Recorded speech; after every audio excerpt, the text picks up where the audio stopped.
भारत माता की, भारत माता की, भारत माता की, वंदे वंदे वंदे। मंच पर उपस्थित केंद्रीय मंत्री और बेगूसराय से भारतीय जनता पार्टी के प्रत्याशी के रूप में जिन्होंने अभी चुनाव लड़ा है, ऐसे माननीय श्री गिरिराज सिंह जी, भारतीय जनता पार्टी के वरिष्ठ नेता, पूर्व केंद्रीय मंत्री, लोकप्रिय सांसद और भारतीय जनता पार्टी के लोकप्रिय प्रत्याशी माननीय श्री राजीव प्रताप रूडी जी, प्रदेश मंत्री श्री जगन्नाथ ठाकुर जी, माननीय विधायक श्री जनक सिंह जी, कृष्ण कुमार सिंह जी, सीएन गुप्ता जी, पूर्व विधायक विनय कुमार सिंह जी, भारतीय जनता पार्टी के जिला के अध्यक्ष श्री रंजीत सिंह जी, माननीय विधायक सुश्री सीएससी सिंह जी, पूर्व मंत्री चंद्रिका राय जी, मुनीश्वर चौधरी जी, विधान पार्षद श्री सचिदानंद राय जी, राणा यशवंत प्रताप सिंह जी, भारतीय जनता पार्टी, जेडीयू और अन्य सहयोगी दलों के हमारे सभी पदाधिकारीगण और उपस्थित मेरे सभी सारण के बहनों और भाइयों, महर्षि दधीची बाबा हरिनाथ के ई पवित्र धरती पर रऊ लोगन का वंदन अभिनंदन करता नहीं। जय गंगा मैया। बहनों और भाइयों, आज सीता प्राकट्य दिवस भी है और मैं अयोध्या की पावन धरा से, प्रभु राम की पावन धरा से आज आपके बीच में आया हूं। उत्तर प्रदेश और बिहार का जो आत्मीय रिश्ता है, हम उत्तर प्रदेश वासी बिहार को अपना ननिहाल जैसा मानते हैं।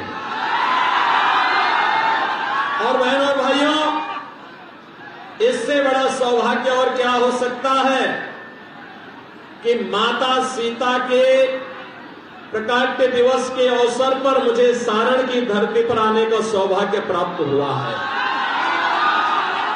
और आप सब जानते हैं, इस समय देश के अंदर लोकसभा चुनाव के 4 चरण संपन्न हो चुके हैं। 3 चरण अभी बाकी है, लेकिन देश में उत्तर, दक्षिण, पूरब, पश्चिम चारों ओर एक ही स्वर गूंज रहा है, एक ही नारा गूंज रहा है। लोगों के मन में एक ही संकल्प आया है और वह है कि फिर एक बार, फिर एक बार, फिर एक बार और अब की बार, अब की बार। बहनों और भाइयों, जब 400 पार की हम बात करते हैं तो विपक्ष के लोग कहते हैं एक कांग्रेस के नेतृत्व का जो इंडी गठबंधन है वह कहता है कि कैसे, तो जनता जनार्दन के मुंह से निकलता है कि जो राम को लाए हैं, जो राम को लाए हैं। क्या बिहार भी यही सोचता है ना? बिहार यही सोचता है ना? क्योंकि जब अयोध्या में रामलला के मंदिर का भव्य उद्घाटन हुआ, उससे पहले सबसे पहला उपहार अयोध्या धाम के लिए कहीं से आया था तो बिहार से आया था, बिहार की जनता जनार्दन की ओर से आया था। क्योंकि उत्सव का माहौल जैसे अयोध्या में था ऐसे ही जनकपुर में भी था, जैसे उत्तर प्रदेश में था ऐसे ही बिहार में था। क्योंकि बिहार में तो और भी उत्सव था, क्योंकि मां जानकी का मायका जो बिहार में है। लेकिन बहनों और भाइयों, अयोध्या के महात्म को और भारत के महात्म को केवल वही समझ सकता है जिसके मन में राम की भक्ति होगी। रामद्रोही नहीं समझ सकते, उनकी समझ में आएगा भी नहीं, क्योंकि उनके मन में तो एक ही भाव है, और वह है कि जैसे भी हो सत्ता प्राप्त करो, देश की कीमत पर सत्ता, जातियों को लड़ा करके सत्ता, आतंकवाद को पनपा करके सत्ता, नक्सलवाद को पनपा करके सत्ता, भ्रष्टाचार को बढ़ा करके सत्ता, अराजकता फैला करके सत्ता। और हमारे लिए तो राम सर्वोपरि है, राम की भक्ति है और राष्ट्र के प्रति अटूट समर्पण का भाव है। इन दोनों को अलग करके हम नहीं देख सकते, और इसीलिए पूरा देश आज के दिन पे कहता है कि जो राम को लाए हैं हम उनको लाएंगे। बहनों भाइयों, 4 चरणों के चुनाव के उपरांत पूरे देश के अंदर अब सुनामी बन चुकी है, मोदी सुनामी। मोदी जी तीसरी बार देश के प्रधानमंत्री बनेंगे, कोई संदेह अब नहीं रहा। और मैं तो आपके सामने आया हूं आपसे कहने के लिए, आपसे मैं यही कहने के लिए आया हूं। मैं पहले बिहार में औरंगाबाद गया, वहां से नवादा गया, फिर बेगूसराय आया, और आज मुझे छपरा में, सारण में आने का अवसर प्राप्त हुआ है। बहनों और भाइयों, उत्साह, क्या उमंग है, क्या उत्साह है। मैं देख करके दंग हूं। बिहार की बुद्धिमता ने देश और दुनिया को एक दिशा दी है। बिहार, यह भारत के पहले राष्ट्रपति डॉक्टर राजेंद्र प्रसाद जी की पावन जन्मभूमि है, और ये बिहार देश की आजादी के बाद देश के सबसे बड़े राजनीतिक आंदोलन, जिसने लोकतंत्र को बचाया था, सदैव जयप्रकाश जी की भी पावन धरा है। लेकिन बहनों और भाइयों, इस बिहार को कांग्रेस और आरजेडी के इस गठबंधन ने कहां पहुंचा दिया था। बिहार के लोगों के सामने, बिहार के नौजवानों के सामने पहचान का संकट खड़ा हो गया। हमें दुख होता है कि जो बिहार अपनी बुद्धि से, अपनी बुद्धिमता से देश को दिशा देने की सामर्थ्य रखता है, वह बिहार पहचान के लिए तरस रहा था। इन लोगों ने माफिया और अपराधियों को पनपा करके क्या स्थिति बिहार की कर दी थी।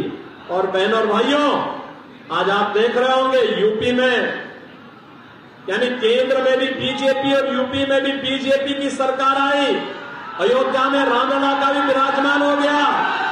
और आप देखते होंगे उत्तर प्रदेश में हमने माफियाओं को कहां पहुंचाने का काम किया है। ये बड़े बड़े माफिया थे जो पहले सत्ता का संचालन करते थे, बड़े बड़े दंगे करवाते थे। रामनवमी में दंगा, होली में दंगा, दीपावली में दंगा, जन्माष्टमी में दंगा, शिवरात्रि में दंगा, जो भी पर्व है छठ पे दंगा।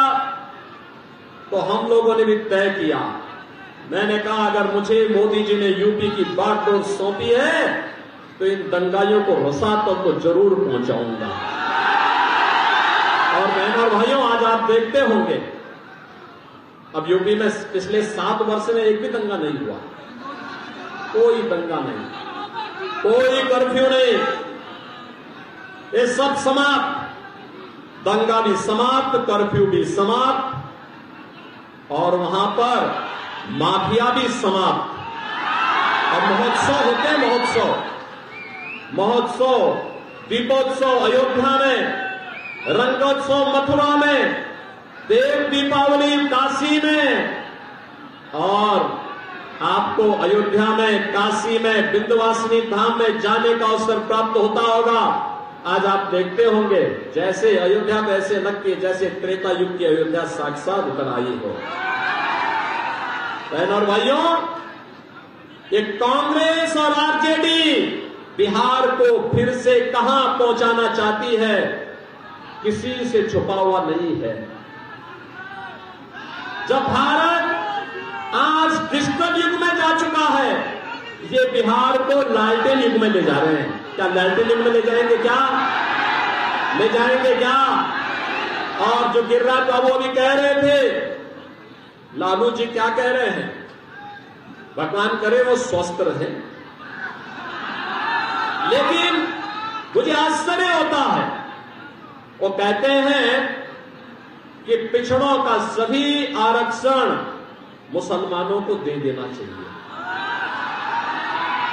ये तो गाली दे रहे हैं जी, संविधान का मखौल उड़ा रहे हैं। बाबा साहब भीमराव अंबेडकर जिस संविधान के शिल्पी थे, जिस संविधान सभा के अध्यक्ष डॉक्टर राजेंद्र बाबू थे, उस संविधान की खिल्ली लालू जी जैसे लोग उड़ाने का काम कर रहे हैं। कहते हैं सभी आरक्षण। बाबा साहब भीमराव अंबेडकर ने कहा था भारत के संविधान सभा में कि धर्म के आधार पर कभी आरक्षण नहीं हो सकता, क्योंकि धर्म के आधार पर देश का विभाजन हुआ था। एक कांग्रेस और आरजेडी या धर्म के आधार पर आरक्षण की घोषणा करके देश के विभाजन के आधार रखना चाहते हैं।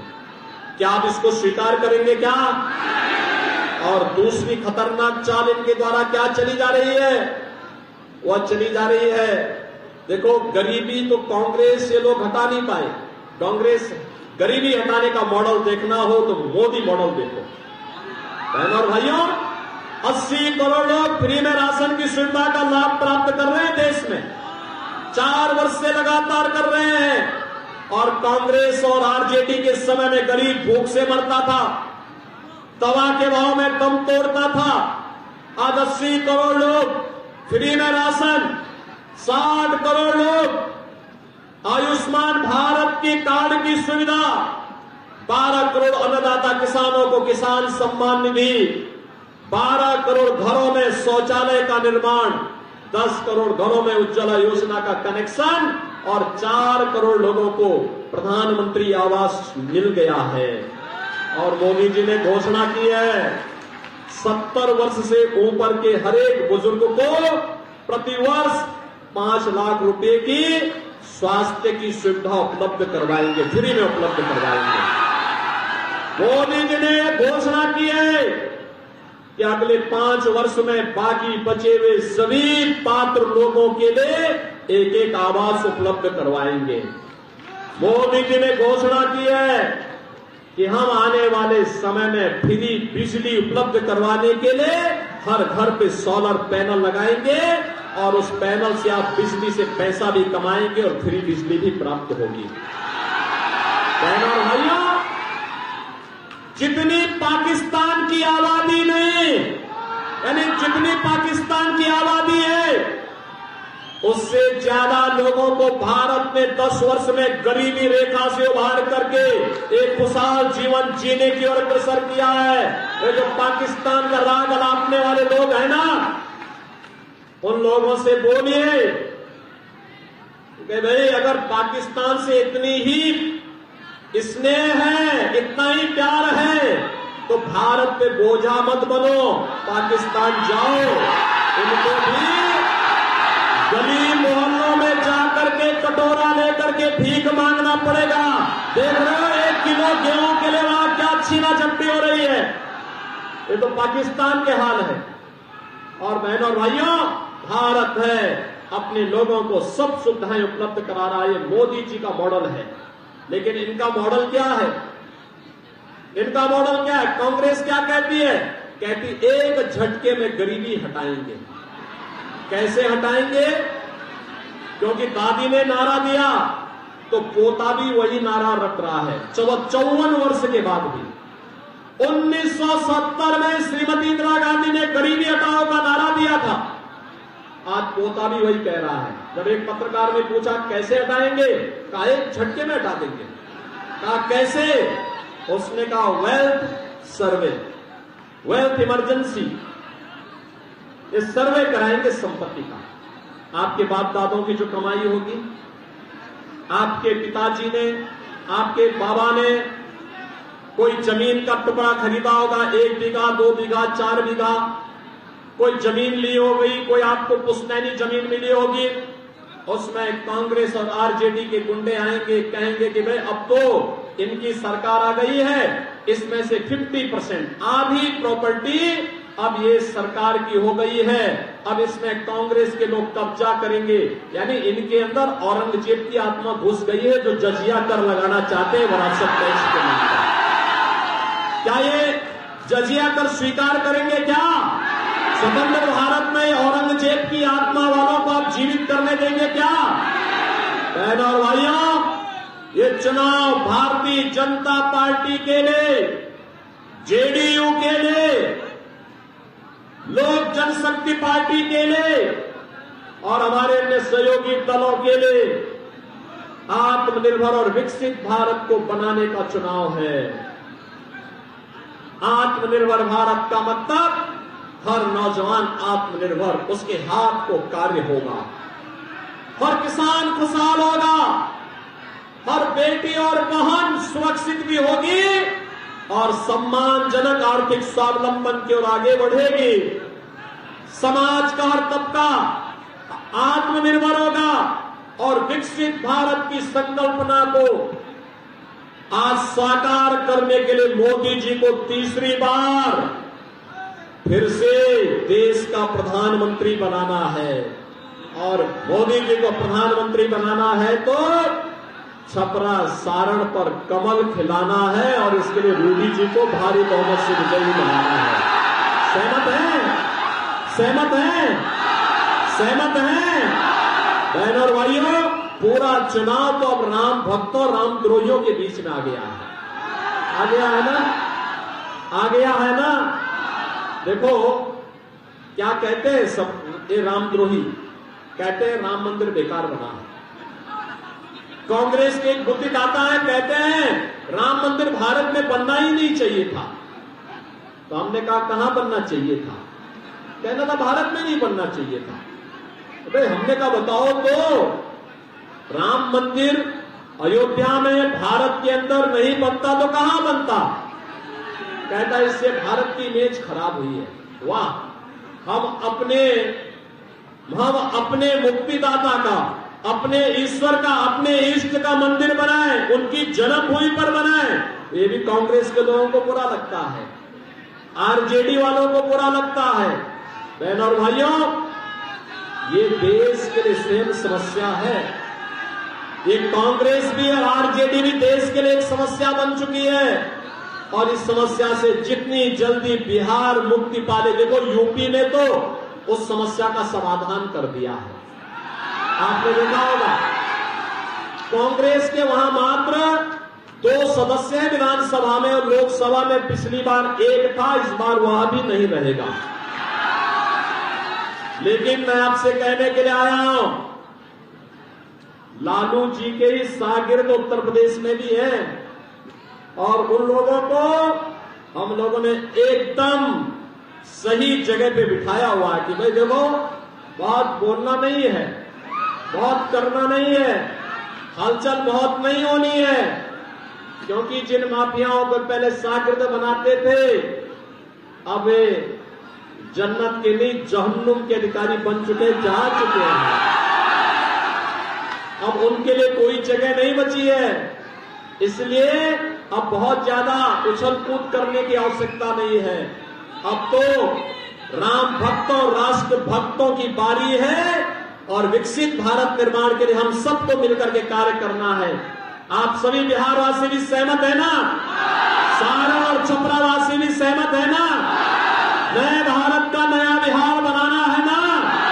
तो इसके लिए एक सीट जीतना होगा और इसके लिए छपरा और सारण लोकसभा सीट पर राजीव प्रताप रूडी जी को चुनाव विजयी बना के भेजना होगा।